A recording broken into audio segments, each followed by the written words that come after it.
جو ہے ان کی جو بزم بنتی ہے، بزم طلوع اسلام جیسے یہاں پر ہوتی تھی، طلوع اسلام اس کا رسالہ تھا، تو ایسی بزمیں بنتی ہیں اور اس کے اندر لوگ جمع ہو کر اور یہ اس کے کیسٹ سنتے ہیں، اس کی تقریریں سنتے ہیں۔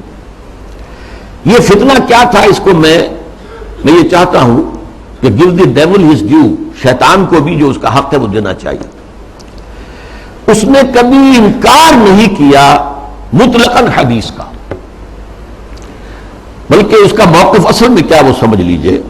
نمبر ایک، دائمی ہدایت اور دائمی قانون صرف قرآن کا ہے۔ سنت رسول کے حکم پر چلنا، قرآن میں جہاں بھی آیا ہے الرسول، اس سے مراد کیا ہے؟ اس وقت رسول امیر بھی تھے مسلمانوں کے، تو یہ اطاعت امیر کا ہے۔ وہ سربراہ مملکت بھی بن گئے مدینے میں، تو اطاعت جو ہے وہ حکمران کی ہے۔ اس اعتبار سے وہ مرکز ملت تھے، مرکز ملت کی اطاعت ہوگی۔ اب جب بھی کوئی اسلامی ریاست قائم ہوگی تو جو مرکز ملت ہوگا اس کی اطاعت ہوگی، اس سے حق حاصل ہوگا، وہ جو بھی حکم تسلیم کرے، جو حکم نہ تسلیم کرے۔ اس طرح گویا کہ رسالت محمدی اور نبوت محمدی اور شریعت محمدی اور سنت محمدی، اس کی اس نے گویا کہ عملاً نفی کر دی۔ انہوں نے کہا کہ ہم حدیث سے صرف وہی مانیں گے جو قرآن کے مطابق ہو۔ اچھا، کوئی شے قرآن کے مطابق ہے یا نہیں ہے کون طے کرے گا؟ ہم کریں گے۔ قرآن کی تشریح اور تعبیر اور تفسیر اگر سنت سے آزاد ہو کر کی جائے تو ظاہر بات ہے قرآن کو موم کی ناک بنایا جا سکتا ہے، ادھر موڑ دے ادھر موڑ دے، جو چاہیں تعبیر کر لیں۔ اس کی ایک میں مثال آپ کو دیتا ہوں، اگرچہ وہ بڑی استہزائیہ سے مثال ہے۔ قرآن مجید میں حکم آیا سورہ مائدہ میں، وَالسَّارِقُ وَالسَّارِقَةُ فَاقْطَعُوا أَيْدِيَهُمَا، چور مرد ہو یا عورت ان کے ہاتھ کاٹ دو۔ اب اس کی کیا تعبیر کی؟ رسول نے تو سمجھا ہاتھ کاٹنا ہے اور آپ نے ہاتھ کاٹے۔ ایک مخزومی خاتون تھی بڑے اونچے گھرانے کی، بنو مخزوم، وہ ابو جہل کا قبیلہ ہے، فاطمہ نام تھا، فاطمہ مخزومیہ، اس نے چوری کی۔ اب اس کا ہاتھ کاٹنے کا حکم دے دیا گیا۔ لوگوں میں بڑی جو ہے بے چینی پھیلی، بڑے اونچے خاندان کی یہ عورت ہے، اس کا ہاتھ کٹے گا۔ اور تو کسی کو جو ہے لب کشائی کی ہمت نہیں تھی۔ حضرت انس حضور کے خادم خاص تھے، ان کو ذریعہ بنایا کہ حضور یہ اونچے خاندان کی عورت ہے، خاندان کی ناک کٹ جائے گی، آپ اس میں نرمی کیجیے۔ حضور نے سخت غصے کا، غضب کا اظہار کیا۔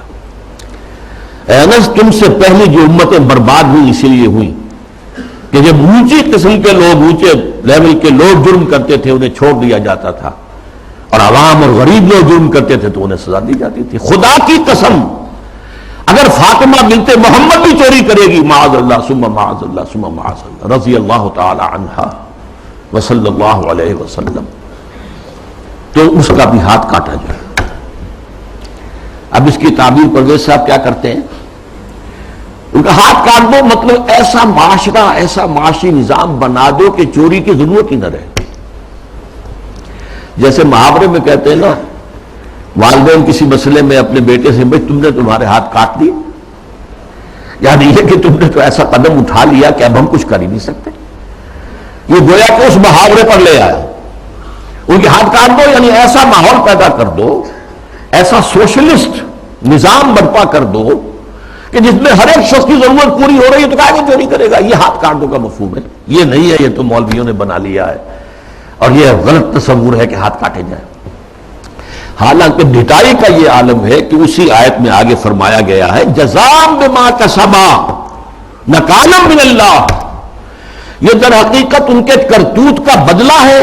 تو گویا کہ ان کے کرتوتوں کا بدلہ یہ ہے کہ ایسا نظام قائم کرو، یہ ان کے کرتوتوں کا بدلہ ہے۔ نکالن، اور عبرت ہے لوگوں کے لیے اللہ کی طرف سے۔ اللہ عبرت کیسے ہوگی؟ کیا اس اعلیٰ نظام سے عبرت پتہ ہوگی؟ قرآن مجید اپنی حفاظت کرتا ہے، لا یاتیہ الباطل من بین یدیہ ولا من خلفہ۔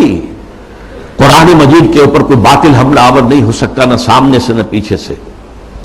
بہرحال یہ اس کا موقف تھا، اور یہ موقف آج بہت بڑے پیمانے پر ہمارے جو جدید تعلیم یافتہ لوگ ہیں ان میں موجود ہے.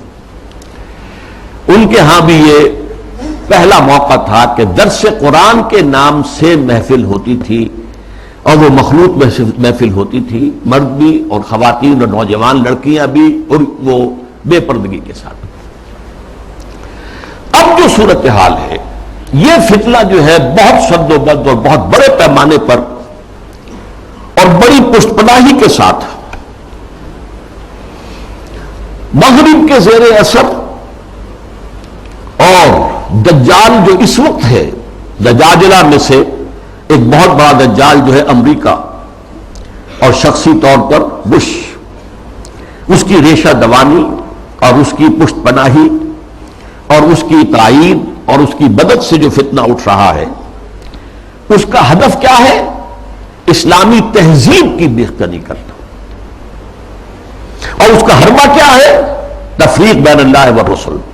اللہ کو مانو، قرآن کو مانو اور اس کی من مانی تعبیر کرو، رسولوں کو چھوڑو، رسول کی بات کو چھوڑو. وہ تھے تو اپنے وقت کے لیے تھے، ایک وقتی کلچر انہوں نے پیدا کر دیا تھا، ایک وقتی نظام پیدا کر دیا تھا.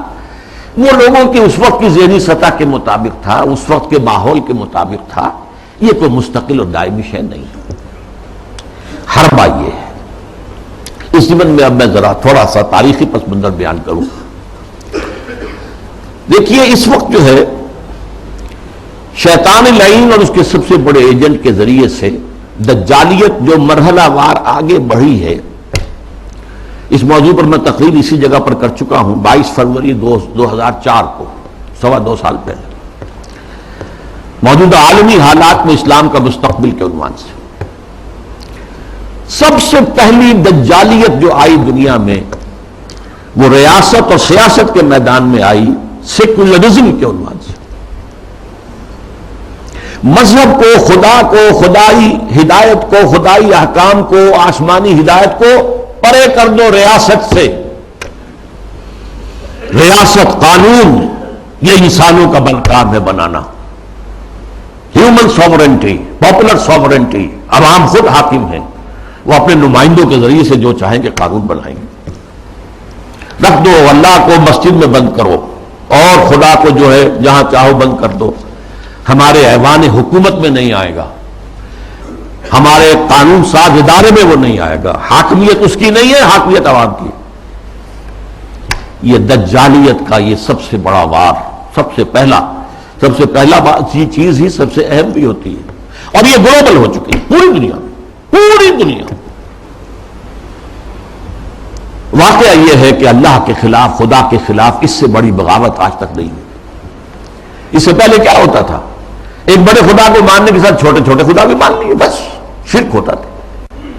لیکن خدا کو اس طرح انسانی معاملات اور خاص طور پر ظاہر بات ہے ریاست اور سیاست اور قانون، یہی تو سب سے بڑی چیزیں ہوتی، ان سے بے دخل کر دینا خدا کا، یہ اس دور میں ہوا ہے. نمبر 2 دور آیا معیشت کا. معیشت کی بنیاد انٹرسٹ بیسڈ کیپٹلزم پر کر کے. آسمانی شریعتوں کے نزدیک سب سے بڑا گناہ جو ہے عمل میں، وہ سود ہے. عقائد میں شرک ناقابل معافی، ان اللہ لا یغفر ان یشرک بہ ویغفر ما دون ذلک لمن یشاء. اعمال میں سود، جس پر اللہ اس کے رسول کی طرف سے اعلان جنگ ہے، وہ سود مرکزی شے بن گیا معیشت کی. بینکنگ، انٹرسٹ، کیپٹلزم، یہ بھی گلوبل ہو چکا ہے فتنہ. پوری دنیا، مسلم غیر مسلم، مشرقی مغربی، سب ہر جگہ. اب تیسرا وار جو آ رہا ہے یا شروع ہو چکا ہے کافی بڑے پیمانے پر، اور مغرب اور اس کے زیر اثر جو دوسرے ممالک ہیں ان کے اندر تو وہ آ چکا ہے پورے طور پر. ابھی عالم اسلام میں پورے طور سے نہیں آیا ہے، جس کے لیے بڑی ایک منظم سازش کے ساتھ بڑی جد و جہد ہو رہی ہے. وہ کیا ہے؟ شرم و حیا،